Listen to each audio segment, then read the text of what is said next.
Alors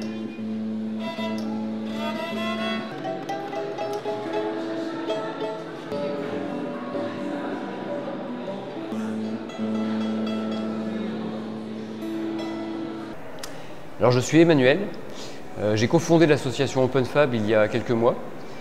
Et OpenFab, c'est une association dont l'idée est de développer l'expérimentation, de développer la fabrication numérique, de développer le travail collaboratif en associant des personnes, des compétences et des demandes. Alors OpenFab s'appuie beaucoup sur la culture du faire soi-même, du do-it-yourself. L'idée, c'est de ne pas faire à la place des gens, mais de directement faire soi-même, expliquer comment est-ce qu'on fait, montrer aux autres comment est-ce qu'on peut faire pour en fait partager la culture, partager les connaissances, partager les techniques. OpenFab mixe en fait plusieurs types de publics, aussi bien des professionnels qui veulent développer une activité que des étudiants ou des indépendants ou des particuliers qui ont envie simplement d'apprendre une technique et de la pratiquer et de l'échanger.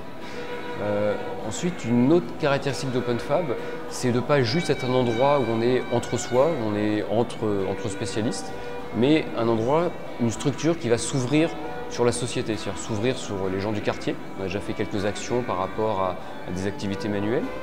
C'est aussi une association qui s'ouvre sur la ville, sur le territoire, c'est-à-dire transformer la ville. C'est un travail en interne pour développer des techniques, mais un travail aussi d'ouverture vers l'extérieur, vers la société, vers les citoyens.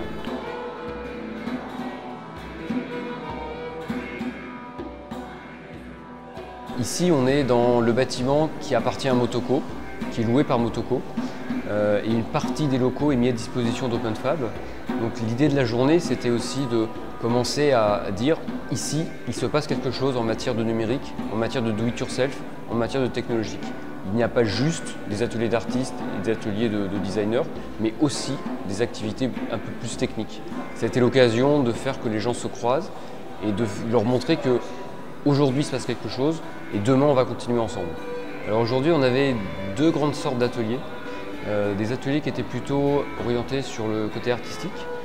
Des gens par exemple qui venaient pour apprendre à dessiner, pour apprendre à faire de la peinture à la bombe, pour apprendre à faire des pliages avec des origamis et des techniques de peinture. Et puis on avait des ateliers qui étaient plus orientés sur la technique, avec le Repair Café. L'idée c'est d'inciter les gens à réparer leurs objets et de leur expliquer comment est-ce qu'on fait. Où il y avait des ateliers sur la robotique ou sur l'impression 3D. À chaque fois, l'intérêt, l'idée c'était de montrer ce que l'on peut faire et de faire en sorte que les gens fassent. Et c'était notre critère de choix dans les différents ateliers. C'est-à-dire qu'il fallait à un moment donné ou un autre dans l'atelier, dans la session, que les gens fassent eux-mêmes, quitte à leur montrer, quitte à leur expliquer.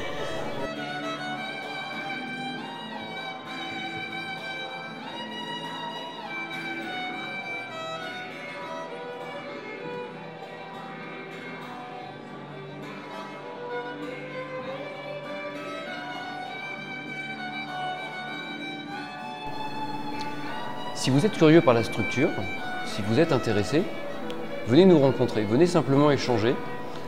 On est souvent dans des discussions qui sont très informelles. Parfois il émerge des idées, des projets qu'on peut réaliser avec vous, à plusieurs, en collaboratif. Venez nous rencontrer.